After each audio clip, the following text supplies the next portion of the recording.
So what we have discussed is we are entering into a hire purchase agreement. We have made down payment, हमने कुछ amount का initial payment कर दिया है और जो बाकी पेमेंट है उसको हम लोग रेगुलर इंटरवल पे पेमेंट करने वाले हैं. ओके, इन केस जो हायर परचेजर है, if hire purchaser does not pay, if hire purchaser does not pay any installment, अगर हायर परचेजर कोई भी इंस्टॉलमेंट पे करने में डिफॉल्ट करता है, ओके, तो हायर परचेज एग्रीमेंट आपको वो जो असेट है उसको रीअक्वायर मतलब रीपोजेशन का राइट देता है. किसको राइट देता है? Hire vendor can repossess the asset. आपके लिए वो असेट है, उसके लिए वो गुड्स होगा. क्या होगा? गुड्स. आप अगर किसी इलेक्ट्रॉनिक शोरूम में जा रहे हो, वहां से आपने वॉशिंग मशीन खरीदा है, तो that is an asset for you, but for that seller it will be goods. Okay, तो इसीलिए उसको गुड्स रिपोजेशन ऐसा कहा जाता है. What it is called? Goods repossession. Okay, now there can be two types of repossession of goods. One is a complete repossession, other is a partial repossession. Okay, complete repossession, देखो जब आपने एक asset खरीदा है, only one asset, तो फिर वो complete repossession ही होगा. It will always be a complete repossession. But when you purchase more than one asset, okay, say for example आपने 10 वॉशिंग मशीन खरीदे हैं, you purchased 10 washing machines and made default in the payment of instalments. तो जो higher vendor है उसके पास दो option है कि वो सारे वॉशिंग मशीन लेके जा सकता है या पार्शियल, मतलब 2, 4, 5, 7 कुछ भी, बट 10 से कम. That is called partial repossession. Okay, अगर ये होगा, if there is a complete repossession और partial repossession, okay, and there is loss to the hire purchaser. ये बहुत कॉमन फिनोमिनन है. ज्यादातर केस में हायर परचेजर को ही लॉस होता है, तो हमें ये जो पूरा चीज है उसका अकाउंटिंग करना है. Okay, we are supposed to do accounting of these entire process. Okay, तो नॉर्मली हमारे पास असेट आता है तो हम डेबिट करते हैं. अगर असेट जाएगा तो हम लोग क्या करेंगे? क्रेडिट करेंगे. कौन लेके जाएगा? हायर वेंडर, तो उसका अकाउंट डेबिट करेंगे. और आपके बुक्स ऑफ अकाउंट में जितना लायबिलिटी आउटस्टैंडिंग है, कौन सी दो चीजों को कंपेयर करना होता है. लोग कई सारी बार इसमें गलतियां करते हैं कि आपको अगर लॉस कैलकुलेट करना है, जैसे हम लोग बोलते हैं कि मुझे कोई भी चीज का प्रॉफिट निकालना है, तो मैं क्या कंपेयर करूंगा? उसका कॉस्ट और उसका सेलिंग प्राइस, है ना. If I want to find out profit और loss on anything, then what I need to do is I need to find out the cost of the goods, I need to find out the selling price of the goods, and the difference will be either profit or loss. Okay, तो यहाँ पे भी मुझे कुछ comparison करना पड़ेगा ये ढूंढने के लिए कि हायर परचेजर को गुड्स रिपोजेशन की वजह से कितना लॉस हुआ. तो उसके लिए मुझे दो फिगर को कंपेयर करना है. The two figures are liability outstanding on the date of repossession. जिस दिन आपका रिपोजेशन हुआ उस दिन कितना लायबिलिटी आउटस्टैंडिंग था, और दूसरा value, the second value would be the value eight which it is taken over.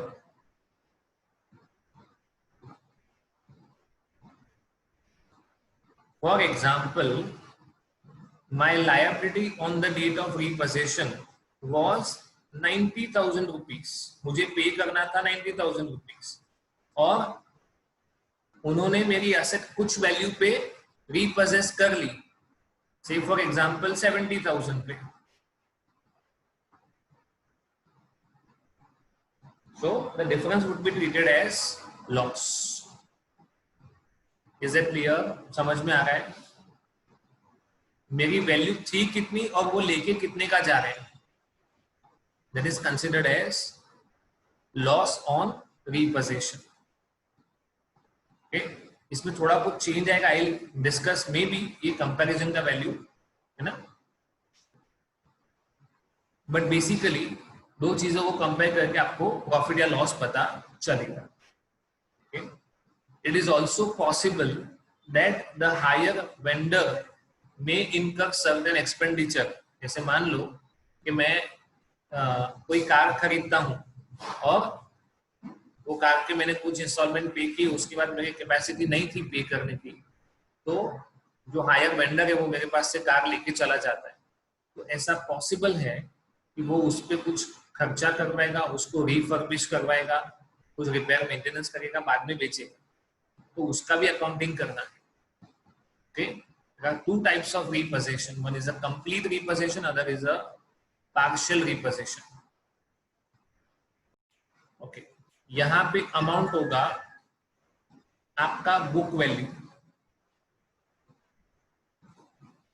है ना, जो आपके बुक्स ऑफ अकाउंट में वैल्यू था, मतलब आपके बुक्स ऑफ अकाउंट में 90,000 वैल्यू था, पर उन्होंने उसको माना 70. जो एसेट आपके पास से लेके जा रहे हैं उसका डेप्रिशिएटेड वैल्यू आपके बुक्स ऑफ अकाउंट में कितना है 90, और वो कितने में लेके जा रहे हैं 70. Then the difference would be loss. यहाँ पे लायबिलिटी नहीं आएगा, book value of the asset आएगा. चलो एंट्रीज बाद में देखते हैं, पहले उसका वर्किंग देखते हैं. We'll see the working first. X Limited purchased 3 milk vans from Super Motors costing 75,000 each. On hire purchase, payment was to be made 45,000 down and remainder 3 in equal installments together with interest at 9%. Okay. आपको कितना पे करना है, तो 75,000 into 3, 2,25,000. इसमें से आपने down payment कितना पे कर दिया 45,000. रिमेनिंग अमाउंट कितना बचा 1,80,000. इसको आपको विथ इंटरेस्ट, है ना, विथ इंटरेस्ट रेट ऑफ 9% आपको पे करना है. और उस पे एक्स लिमिटेड कितना डेप्रिसिएशन चार्ज करेगा 20% WDV, that is reducing balance method पे डेप्रिसिएशन चार्ज करेंगे. आपके लिए ये बहुत इंपॉर्टेंट इंफॉर्मेशन है.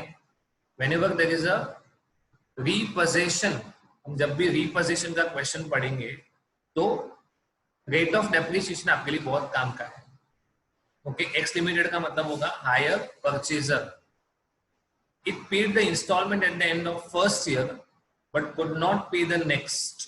मतलब कौन सा इंस्टॉलमेंट पे नहीं हुआ, सेकेंड इंस्टॉलमेंट.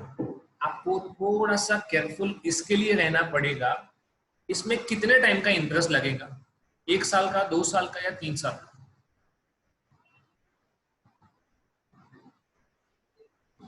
लॉजिकली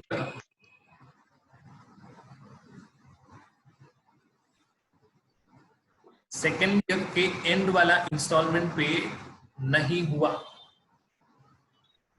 2 साल का लगेगा. द रीजन इज कि आपको पता नहीं था कि सेकेंड ईयर के एंड में आप पे कर पाओगे या नहीं कर पाओगे, या वेंडर को ये भी डाउट नहीं था कि आप पे करोगे या नहीं करोगे. ओके, वो वेट तो करेगा ना ईयर एंड तक, तो 2 साल का इंटरेस्ट लगेगा. अब आगे पढ़ते हैं. Super motor agreed to leave 1 milk van. एक छोड़ दिया मतलब कितनी लेके जाएंगे वो, कितना लेके जाएंगे, 2 विद द परचेजर, है ना, adjusting the value of other 2 milkmans against the amount due, जितना अमाउंट ड्यू है, ओके, वो उसके सामने 2 मिल्कमैन की वैल्यू को एडजस्ट कर देंगे। द मिल्कमैन्स वर वैल्यूड, जब भी वैल्यूड वर्ड लिखा हो ना, मतलब कि कौन वैल्यू करेगा, हायर वेंडर, ओके, उसने कितना परसेंट डेप्रिसिएशन लगाया, 30%। कौन सी वैल्यू, कौन सा method, WDV। X Limited settled the seller's dues after 3 months, मतलब ये 2 वैन लेके जाने के बाद भी अगर कुछ अमाउंट बचा है तो वो X Limited 3 महीने के बाद, मतलब 2 years and 3 months के बाद वो सेटल कर देता है। Okay, you can see the journal entries, आप यहाँ पे जर्नल एंट्रीज देख सकते हो। बट आपको बेसिकली सीखना क्या है, what you are supposed to learn is the way loss or profit on repossession is calculated. Is it okay? चलो, अब आपको पे करना था 180, तो इस पे 9 months का इंटरेस्ट, सॉरी 9% फॉर 1 year, 16,200, मतलब आपका टोटल हो जाएगा 196,200। अभी आपको पेमेंट किस तरह से करना था, 3 equal installments together with interest, मतलब आप 1,80,000 को 3 हिस्सों में डिवाइड करोगे तो कितना आएगा, 60, और उसके साथ साथ आपको इंटरेस्ट भी पे करना है, मतलब आप प्रिंसिपल प्लस इंटरेस्ट कितना पे करोगे, 76,200, तो बाकी बचा 1,20,000। ओके, प्रोसेस अच्छे से देखना। अब सेकेंड ईयर का इंटरेस्ट लगाते हैं प्लस इंटरेस्ट, तो सेकेंड ईयर का इंटरेस्ट कितना लगेगा, 9% के हिसाब से 10,800। ओके, बचा 1,30,800। ये अमाउंट सेकेंड ईयर के एंड में आउटस्टैंडिंग है, ठीक है। अब हमने इंटरेस्ट पे नहीं किया, we did not pay interest, sorry we did not pay the instalment, और वो हमारी असेट लेके चले गए, ठीक है। अब कैलकुलेशन कैसे होता है ध्यान से देखना, मैं 2 चीजें एक साथ सिखाने वाला हूं। हमारे हिसाब से डेप्रिसिएशन का परसेंटेज है 20, उनके हिसाब से है 30। ये क्लियर? चलो, हमने असेट का cash price, what is the cash price of asset, 2,25,000। इधर भी कितना, 2,25,000। ओके, कितने साल का डेप्रिसिएशन माइनस होगा, बोले 2 साल का, तो 20% कितना आएगा इसका, 45,000, बचेगा 180 माइनस 20%, बचेगा 144।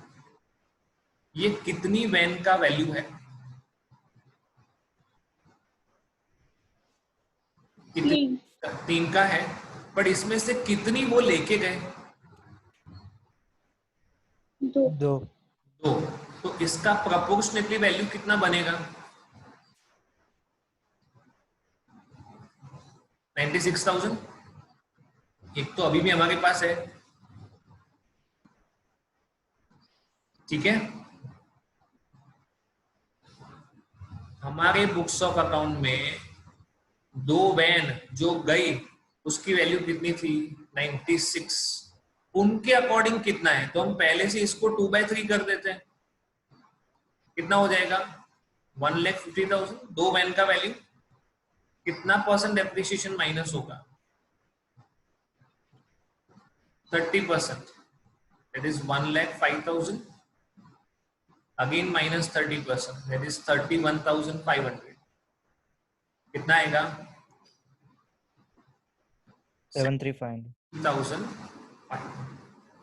According to our method of depreciation, what would have been the value?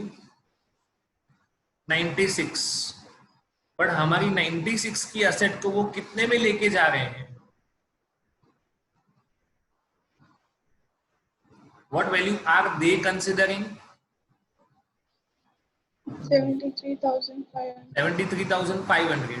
So difference of these two, वो मेरे लिए क्या होगा? Loss. इसको बोलेंगे लॉस ऑन रीपोजीशन. ठीक है, मतलब उन लोगों ने ऐसा माना कि हमें 73,500 मिल गया. यस और नो? है ना? मतलब हमने 2 वैन दे दी और 73,500 पे कर दिया, तो बचेगा कितना?